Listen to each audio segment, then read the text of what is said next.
Having a win-win mentality will result in high cooperation, successful interaction, and strong, healthy relationships. If this is what you want, I'd keep watching. The main concept is that someone else does not have to lose for you to win. There's plenty for everyone. Your success isn't only achieved when others fail. When both sides receive mutual benefit, negative attitudes toward each other are not developed. If you constantly think, I win, you lose, you may receive short-term success, but you will destroy long-term cooperation.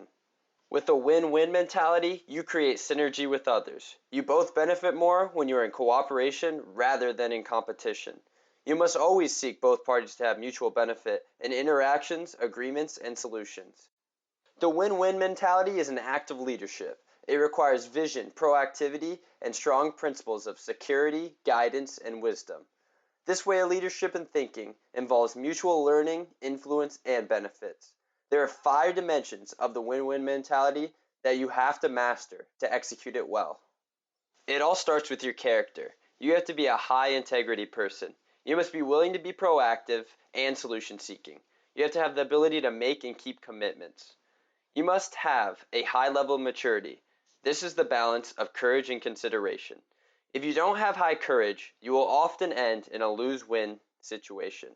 If you do have high courage but low consideration, you will often end in a win-lose situation.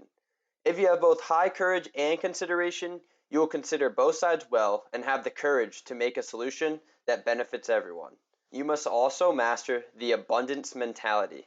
Most people are encrypted with a scarcity mentality, when there is only one pie out there and everyone's competing for a piece. The abundance mentality is thinking there's plenty of pie out there for everyone. When you aren't out to steal someone else's pie, there are many people willing to help you and work with you. You must next master relationship skills. To develop win-win, you must have trust in your relationships. Trust comes a lot from your character, so you'll have to make sure to develop those strong character values first. You see, if you lack trust and credibility, people will be less open to working with you, to negotiate with you, or to come up with a mutually benefiting solution. They'll just think you're out to get them, to take advantage of them. This would never work if you're trying to develop a win-win solution. I have a separate video about building trust if you're interested. The key is you have to develop mutual respect, courtesy, and appreciation for the other points of view in the relationship.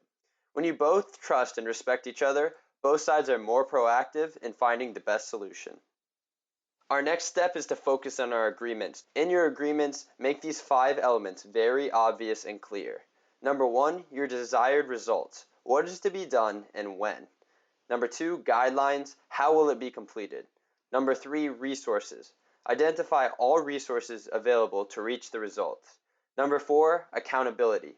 Set the standards of performance and time of evaluation. Number 5, consequences. What will happen in result, good or bad? When these elements are clear, it will create mutual understanding and also creates a way to clearly measure the success. It provides clear expectations, making it easy to see if it's a win-win solution. Our 4th focus is on systems. Whatever your system is, make sure it rewards most for cooperation, because that's a win-win system.